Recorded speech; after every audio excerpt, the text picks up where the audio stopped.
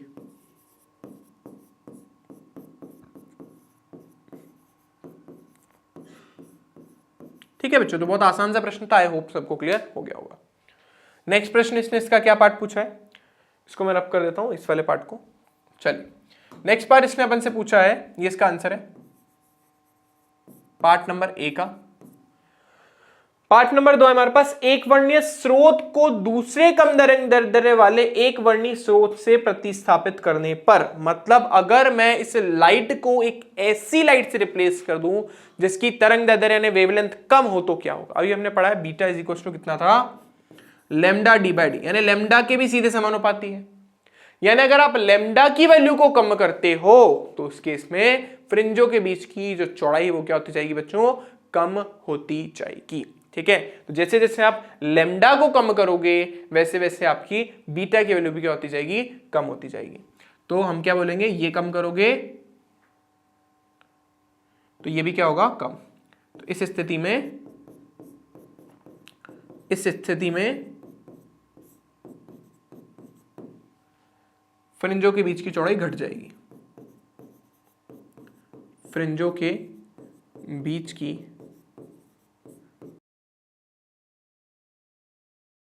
ठीक है। चलिए बच्चों इसको डेमोन्स्ट्रेट करके देख लेते हैं। हमने जो पीएचईटी वाला लास्ट क्लास में देखा था ना, उसी का यूज करते हैं। चलो फील आएगा थोड़ा, अभी तो ऐसा बोरिंग सा लग रहा है ना। तो ये रहा हमारा स्लिट, ठीक है। डिफ्रैक्शन भी अपन इसी से पढ़ेंगे। तो हम 2 स्लिट ले लेते हैं, इसमें एक के बजाय 2 स्लिट यूज करेंगे अपन, ठीक है। और देखो फ्रीक्वेंसी लाइट की में अपन क्या कर रहे हैं, उसने सबसे पहले अपने को बोला फ्रिंजों के बीच की मतलब इन दोनों के बीच की, ये देखो ये स्लिट है और ये स्क्रीन है, ठीक है। तो स्लिट और स्क्रीन पे तो अपन यहाँ पे कुछ कर नहीं पाएंगे, ठीक है। तो अपन दूसरा वाला केस देख लेते हैं कि कम फ्रीक्वेंसी की यानी कम वेवलेंथ की लाइट अगर हम यूज करें तो क्या होगा। तो वेवलेंथ हम यहाँ पे कम कर रहे हैं, तो ऐसा करते हैं हम इसके लिए ये वाले का यूज करते हैं। दूसरा पढ़ा था ना अपन ने, ये वाले का यूज करते हैं। इसमें हम 2 बीम ले लेते हैं। तो देखो यहां पर देखो बीच में वेवलेंथ कम है आपकी, ठीक है, और ब्लू कलर में और कम हो जाएगी। यहां पे जाओगे तो वेवलेंथ क्या होती जाएगी, बढ़ती जाएगी। तो वहां पर वेवलेंथ कम हो रही है और यहां पर वेवलेंथ बढ़ रही है, ठीक है। तो हम एक काम करते हैं, हम सबसे पहले तो स्क्रीन लगा देते हैं यहाँ पे। और देखो ग्रीन कलर की लाइट अगर मैंने इमिट करवाई है दोनों से तो क्या होगा, देखो फ्रिंज पैटर्न आप सबको दिख रहे हैं ऑलरेडी, ठीक है। अब अगर मैं इससे कम वेवलेंथ वाली लाइट पे डालूं, कम तरंग दैर्ध्य वाला प्रकाश डालूं, तो मैं इसको थोड़ा आगे शिफ्ट कर देता हूं, मैं ब्लू कलर पे आ जाता हूं, देखता हूं क्या होता है। ब्लू कलर का अगर मैंने प्रकाश लिया है तो उस केस में क्या होगा, देखिए फ्रिंज की चौड़ाई जो है वो पहले के कंपैरिजन में क्या हो गई है, कम हो गई, ठीक है। मतलब मतलब फ्रिंजों के बीच की जो सेपरेशन की जो दूरी है वो क्या होती जा रही है, कम होती जा रही है पहले कंपैरिजन में। लेमडा कम किया तो ये जो फ्रिंजों के बीच की दूरी है वो और कम हो गई। चलो और कम तरंग दैर्ध्य का प्रकाश यूज करते हैं, पर्पल कलर, ठीक है ना, बैंगनी प्रकाश। अब इसमें आपको क्लियर दिखेगा, कितना दिखेगा आई डोंट नो, देखो। तो अब वापस सेपरेशन डिस्टेंस हमारी और कम हो गई। तो बेसिकली कम तरंग दैर्ध्य का प्रकाश लेने पर जो उनके बीच की सेपरेशन डिस्टेंस है वो भी क्या होती जाती है, कम होती जाती है। और ज्यादा तरंग दैर्ध्य का प्रकाश अगर मैं यूज कर लूं, जैसे इसमें मैं रेड यूज करता हूं, तो देखते हैं क्या होता है। तो सेपरेशन का जो डिस्टेंस है वो क्या हो जाना चाहिए, बढ़ जाना चाहिए। तो देखो शिफ्ट होगा ना, देखो कॉर्नर में, बिल्कुल कॉर्नर में चली गई है, बिल्कुल। तो देखो सेपरेशन डिस्टेंस भी बढ़ गया और फ्रिंज की चौड़ाई भी क्या हो गई, बढ़ गई। तो ज्यादा तरंग दैर्ध्य का प्रकाश उत्पन्न करने पर या लेने पर फ्रिंजों की चौड़ाई भी बढ़ती है और उनके बीच की दूरी भी बढ़ती है, ठीक है। आई होप सबको इतनी बात क्लियर हो गई होगी। चलिए अब अपन बात करते हैं बच्चों आगे। नेक्स्ट हमारा पार्ट क्या है, नेक्स्ट हमें बोल रहा है झिर्रियों के बीच पार्थक्य दूरी बढ़ाने पर। झिर्रियों के बीच की पार्थक्य दूरी का मतलब है डी की वैल्यू को आप बढ़ा रहे हो, ठीक है। तो इसके अंदर ये क्या बोल रहा है, डी की वैल्यू को आप बढ़ा रहे हो। अब सब जानते हो, अभी हमने पढ़ा था lambda beta is equal to lambda D by D, ठीक है। तो बीटा जो है व्युत्क्रमानुपाती है, इसके अभी भी पढ़ी लिया अपन ने, लिख देता हूं मैं तरीके से। बीटा जो है व्युत्क्रमानुपाती है डी के, तो अगर आप डी को बढ़ाओगे तो इस बार ये जो हमारे पास बीटा है क्या होता जाएगा, छोटा होता जाएगा। मतलब अगर हम झिर्रियों के बीच की दूरी को बढ़ाते हैं तो हमारी फ्रिंज विड्थ क्या होती जाएगी, कम होती जाएगी। ये तो अपन ने लास्ट क्लास में डेमोन्स्ट्रेट भी करके देखा था, देख लेते हैं इसको भी, ठीक है ना। ये मैंने झिर्रियों के बीच की दूरी को मैंने बढ़ा दिया है, देखो क्या होता है, मैंने बढ़ा दिया है पहले के कंपैरिजन में। चलिए देखते हैं क्या होता है, पहले से ज्यादा फ्रिंजें बनती है नहीं बनती। पहले 3 बन रही थी, देखो अभी ज्यादा बन रही है, 3 तो दिख रही है, 2 कॉर्नर पे और दिख रही है, आधी आधी, ठीक है, जितनी भी स्क्रीन अंदर स्क्रीन अवेलेबल है। सो बेसिकली सेपरेशन डिस्टेंस जैसे हमने बढ़ा दिया वैसे क्या हुआ बच्चों, वैसे ही हमारी जो झिर्रियों की मोटाई है, देखो ये जो हमारे पास बन रही है ना झिर्रियां, मतलब हमारे पास फ्रिंजेस जो बनी, झिर्रियां नहीं फ्रिंजेस जो बन रही है, उनकी चौड़ाई क्या हो गई हमारे पास, कम हो गई पहले कंपैरिजन में, ठीक है। आई होप सबको इतनी बात क्लियर हो गई होगी। चलिए नेक्स्ट बात करते हैं स्रोत व झिर्रियों के बीच दूरी कम करने पर। मतलब बेसिकली हम क्या कर रहे हैं, ये हमारा सोर्स है और ये हमारी झिर्रियां हैं, ठीक है। सोर्स को अपन स्मॉल एस ले लेते हैं और इसको अपन कैपिटल एस ले लेते हैं। तो ये बोल रहा है अगर मैं इसको इसके पास में लेकर आ जाऊं, मतलब झिर्रियों को इसके क्लोज लेकर आ जाऊं, पास में लेकर आ जाऊं, तो क्या होगा, लिखा है साफ साफ। तो मैंने आपको लास्ट क्लास में बताया था कि जैसे आप इसको क्लोज रहना स्टार्ट करते हो वैसे वैसे ही आपके सामने जो पैटर्न्स बन रहे थे व्यतिकरण की वजह से वो हल्के होना स्टार्ट हो जाते हैं, ठीक है, लाइट होना स्टार्ट हो जाते हैं, धीरे धीरे गायब भी हो जाएंगे। तो मैंने आपको ये भी डेमोन्स्ट्रेट करके बताया था लास्ट क्लास के अंदर। एक बार देखते हैं इसको भी। इस बार हम ये वाला ले लेते हैं, कहां गई स्लिट, ये रही, ठीक है। देखो अगर मैं इसको इसके पास में लेकर आऊंगा तो देखिए क्या होगा। मैं स्क्रीन लगा देता हूं, ग्राफ तो नहीं है, स्क्रीन नहीं दिख रही है इसमें, और इसको चालू करते हैं। देखो अभी इसके काफी क्लोज है, मैंने कुछ नहीं बोला कि इसको अगर मैं इसके पास में ले जाऊं तो क्या होगा। तो देखो जैसे मैं इसको इसके पास में लेके जाता हूं, देखो कैसी फ्रिंज बन रही है हमारे पास, ठीक है। अब जैसे ही इससे दूर जाएगा तो देखो क्या होगा, देखो पहले से ज्यादा फ्रिंजेस बन रही हैं, ठीक है ना, और काफी क्लोज क्लोज बन रही है, काफी पास पास बन गई।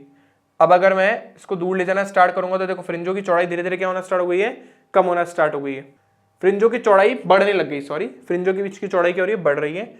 और अगर मैं इसको इसके और क्लोज लेके जाऊं तो देखो क्या होगा, तो देखो फ्रिंज बन रही है पर पहले से मोटी बन रही है, ठीक है। और अगर मैं इसको काफी क्लोज लेके चला जाऊं इसके, और ज्यादा तो नहीं जा रहा, ये लास्ट है, ये इससे ज्यादा नहीं जा रहा, ठीक है बच्चों। सो बेसिकली यही है कि जैसे जैसे अपन स्लिट की तरफ जाना स्टार्ट करते हैं, जैसे जैसे अपन झिर्रियों की तरफ जाना स्टार्ट करते हैं, वैसे वैसे क्या होता है, वैसे वैसे हमारी जो फ्रिंजेस हैं वो धीरे धीरे लाइट होना स्टार्ट हो जाती है, हल्की होना स्टार्ट हो जाती है, एक टाइम ऐसा आ जाता है कि वो गायब हो जाती है।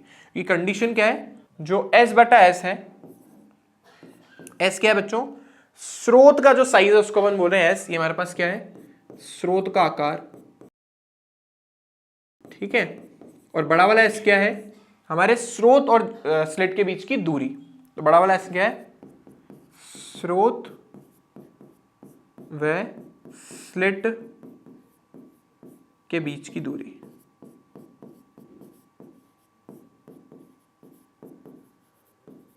ठीक है। तो जैसे जैसे क्लोज है ना, अब इसकी कंडीशन क्या होती है मैं आपको बता देता हूं। व्यतिकरण के लिए कंडीशन होती है कि ये जो है लैम्डा अपॉन डी से छोटा होना चाहिए, ठीक है। लैम्डा बच्चों हमारे पास क्या था, लैम्डा था प्रकाश का तरंगदैर्ध्य और डी क्या था, इन दोनों के बीच की दूरी, ये वाली,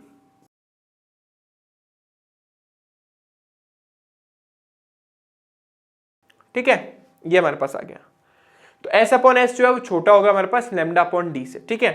तो अगर जैसे जैसे हम इसकी दूरी को बच्चों क्या करना स्टार्ट करते हैं, कम करना स्टार्ट करते हैं, वैसे वैसे वैल्यू और कम होना स्टार्ट हो जाती है, ठीक है। तो जैसे जैसे वैल्यू कम होने लग जाएगी वैसे वैसे क्या होगा, ये जो व्यतिकरण की कंडीशन है इसको होल्ड करना बहुत मुश्किल होता जाएगा इसके लिए, और धीरे धीरे आपकी जो फ्रिंजेस हैं, जो आपकी व्यतिकरण की वजह से फ्रिंजेस बन रही वो ओवरलैप करना स्टार्ट कर देगी, ठीक है। और एक टाइम ऐसा आएगा कि वो पूरी तरीके से गायब हो जाएगी। तो अपन क्या बोलेंगे, जैसे जैसे, दो का मतलब है दो, जैसे जैसे ना बचपन में हम बड़ा लिखा करते थे ऐसे, चलो पूरा लिख देता हूं मैं। जैसे जैसे झिर्रियां स्रोत के निकट आती हैं, स्रोत के निकट आती हैं, निकट आती हैं, वैसे वैसे व्यतिकरण में अतिव्यापन होता है, अतिव्यापन होता है, ठीक है। और एक समय ऐसा आ जाता है कि वो जो व्यतिकरण की फ्रिंजेस है वो गायब हो जाती है।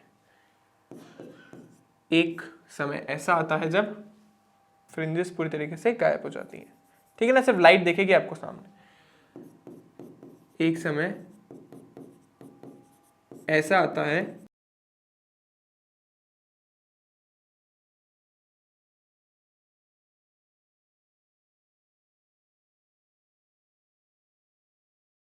ठीक है। होप ये बात सबको क्लियर हो गई होगी। चलिए आगे देखते हैं, नेक्स्ट प्रश्न क्या है, स्रोत झिल्ली की चौड़ाई बढ़ाने पर। स्रोत झिल्ली का मतलब हुआ बच्चों सोर्स की जो विड्थ है उसको अपन बढ़ा रहे हैं, ठीक है। सोर्स की चौड़ाई बढ़ाने का बच्चों क्या मतलब है, सोर्स की चौड़ाई बढ़ाने का सिंपल सा मतलब है ये वाली वैल्यू बढ़ाना। तो ये कंडीशन ऐसी है जैसे पहले थी, तो जैसे आप स्रोत की चौड़ाई बढ़ाना स्टार्ट करते हो, जो कंडीशन यहाँ पे हुई है वही कंडीशन वहां पे भी होगी। झिर्रियों की धीरे धीरे क्या होगी, वो लाइट होना स्टार्ट हो जाएगी, हल्की होना स्टार्ट हो जाएगी, और एक टाइम ऐसा आएगा कि वो गायब हो जाएगी, ठीक है। तो यहाँ पे अपन सेम आंसर लिखेंगे। अब देखो इक्विवेलेंट क्यों है ये दोनों, मैं बता देता हूँ। यहाँ पे अपन ये S बढ़ा रहे थे, ठीक है, और यहाँ पे अपन इस समझ लो इस सोर्स को अपन जो है वो क्या कर रहे हैं, अब ये जो सोर्स है इसकी चौड़ाई क्या कर रहे हैं, देखो इसके अंदर इस केस को अपन बढ़ा रहे हैं, देखो लिखा है ना, इसकी चौड़ाई बढ़ा रहे हैं। ठीक है, तो जैसे वहां पे ये बढ़ा रहे थे तो यहां पर अपन ये बढ़ा रहे हैं। ठीक है, तो डी के अनुसार ही झिर्री की चौड़ाई बढ़ाने पर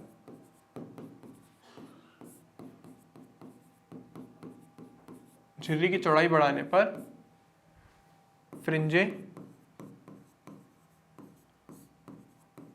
हल्की हो जाती हैं एवं एक समय ऐसा आता है जब वो गायब हो जाती हैं। आप खुद लिख लेना। ठीक है, एक वर्णीय प्रकाश स्रोत को श्वेत प्रकाश से प्रतिस्थापित किया जाए, बहुत अच्छा है। अभी अपन ने एक वर्णीय प्रकाश लिया था, मोनोक्रोमेटिक लाइट सोर्स लिया था, मान लो आपने उसकी जगह व्हाइट लाइट ले ली, फिर अब क्या होगा, कुछ भी नहीं, आसान है। मतलब अगर आप श्वेत प्रकाश ले लेते हो तो सेंटर में तो कोई फर्क नहीं पड़ेगा, क्योंकि सेंटर पे सारे का सारे प्रकाश जो है वो बिना किसी पथांतर के मिलेगा, यानी आपको सेंटर पे तो व्हाइट लाइट ही मिलेगी, है ना। जो आपका केंद्र है, केंद्र पर श्वेत प्रकाश ही प्राप्त होगा, केंद्र पर श्वेत प्रकाश प्राप्त होगा। ठीक है बच्चों, और श्वेत प्रकाश के चारों तरफ आपको रेड कलर मिलेगा और जैसे जैसे दूर जाते जाओगे वैसे वैसे आपको नीला कलर मिलेगा। ठीक है, तो अपन यहां पे लिख देते हैं इसके निकट लाल प्रकाश व दूर की ओर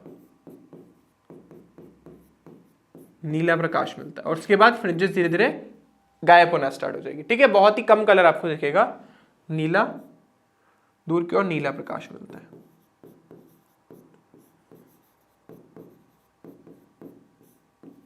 ठीक है, तो बीच में तो आपको मिलेगा इस केस में आपका इस तरीके से व्हाइट स्पॉट। ठीक है, और जैसे जैसे आप दूर की तरफ जाओगे तो इधर आपको मिलेगा रेड कलर का स्पॉट, यहां पे भी रेड कलर का स्पॉट, और फिर इससे दूर की तरफ ब्लू कलर का।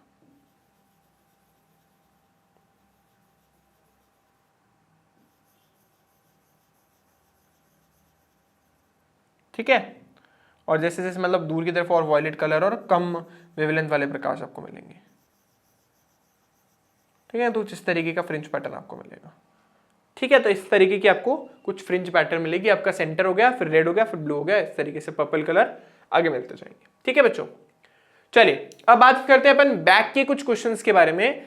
हमारा पीछे का क्वेश्चन है 10.4, वो देखते हैं। आराम से एक बार रीड कीजिए, फिर अपन क्वेश्चन को सॉल्व करते हैं। चलिए, आई होप सबने पढ़ लिया होगा। प्रश्न क्या है, यंग के द्विझिल्ली प्रयोग में झिर्रियों के बीच की दूरी 0.28 मिलीमीटर है। बच्चों सेम प्रॉब्लम है, झिर्रियों के बीच की दूरी को बोलते हैं स्मॉल डी, 0.28 मिलीमीटर है। मतलब 0.28 गुणा 10⁻³ मीटर।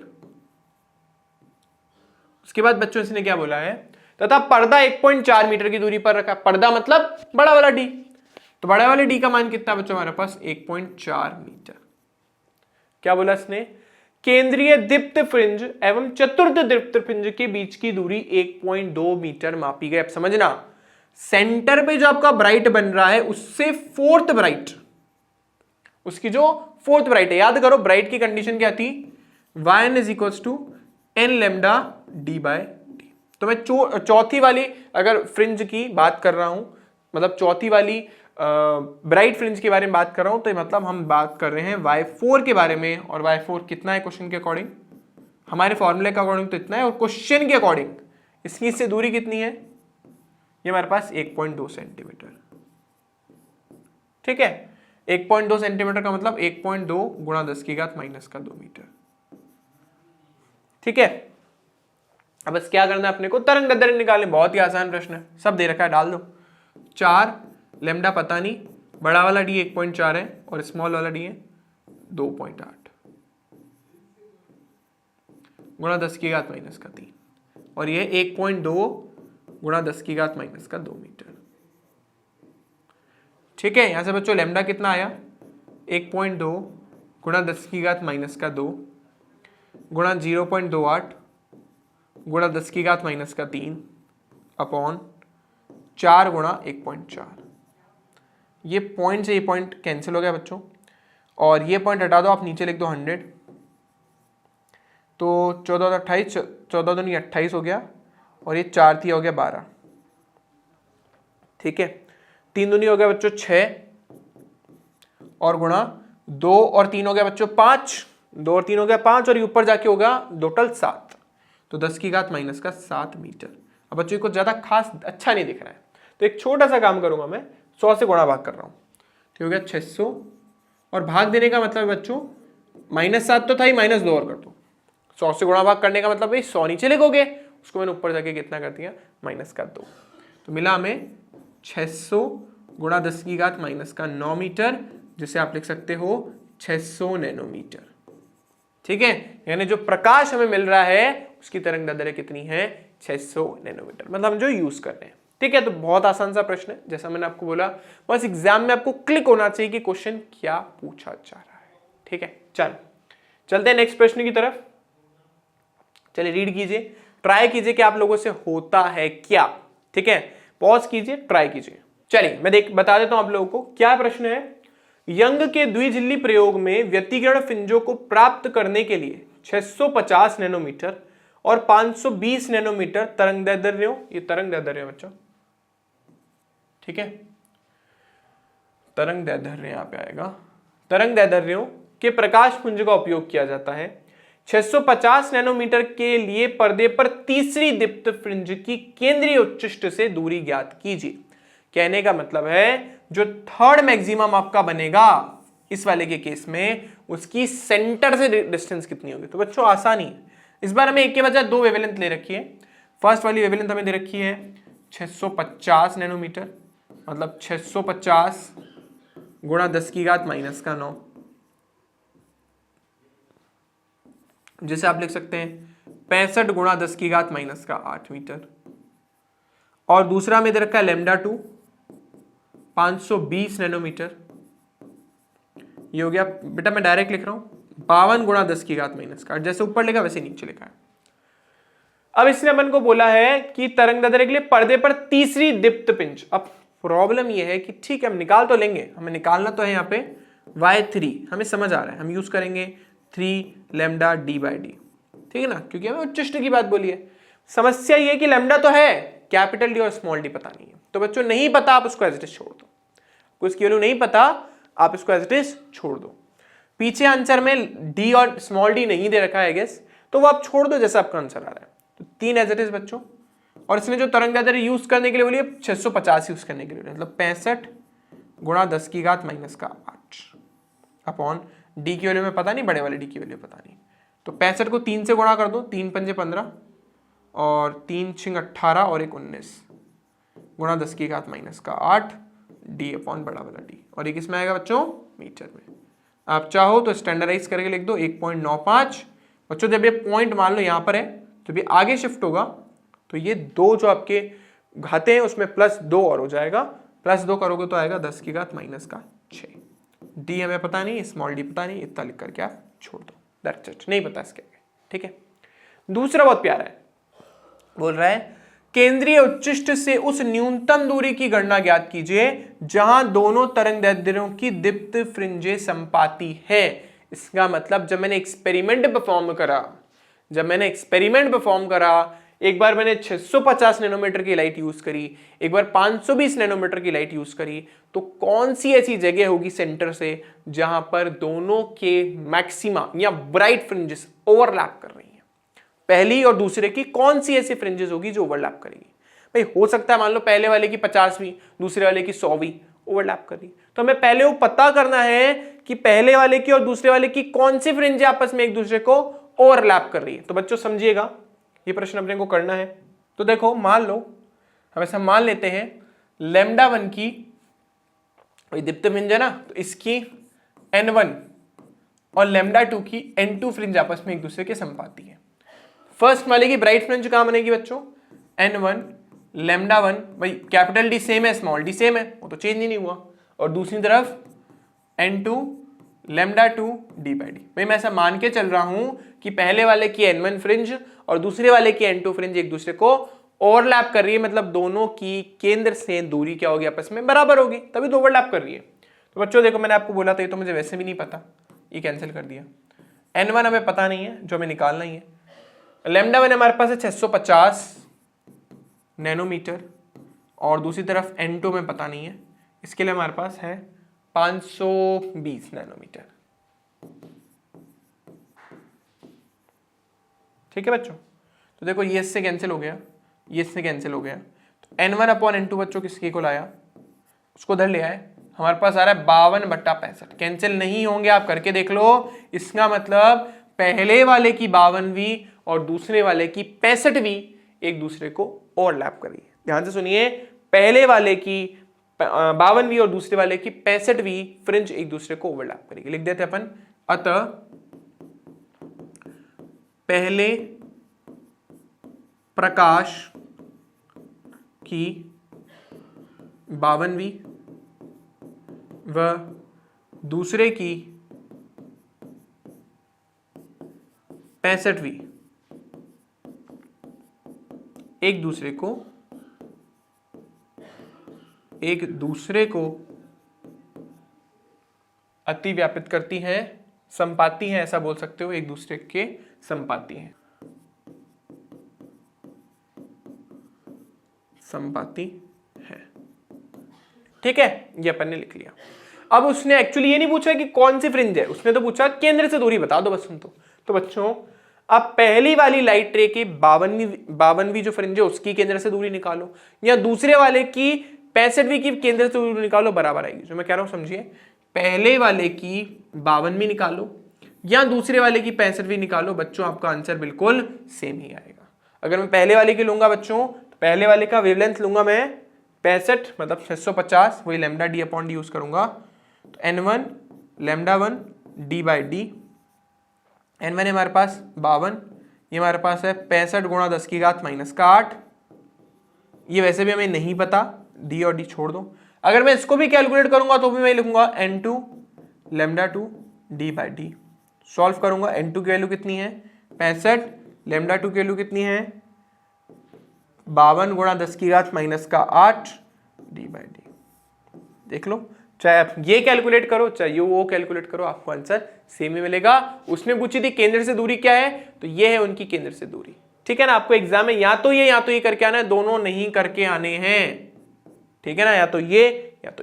हमने सबसे पहले निकाला कौन सी फ्रिंज आपस में एक दूसरे को ओवरलैप कर रही है और उसकी फिर केंद्र से दूरी का फॉर्मूला लगा दिया। आई होप सबको बच्चों को यहां तक बात समझ आ गई होगी। तो बच्चों इस लेसन के लिए इतना ही। न्यूमेरिकल जो यंग्स के डबल स्लिट एक्सपेरिमेंट पे बुक में थे वो मैंने करवा दिए हैं। नेक्स्ट क्लास में अपन विवर्तन के बारे में बात करेंगे, यानी डिफ्रैक्शन ऑफ लाइट, वो भी इस चैप्टर का काफी इंपॉर्टेंट पार्ट है।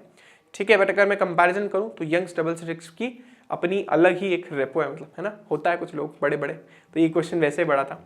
ठीक है, चलिए बच्चों, अगर आपको वीडियो अच्छा लगा तो लाइक करना, ज्यादा से ज्यादा शेयर करना, चैनल को सब्सक्राइब जरूर करके जाना। बच्चों 12th का पेड बैच भी आपने स्टार्ट कर दिया है, उसमें भी आप एनरोल कर सकते हो।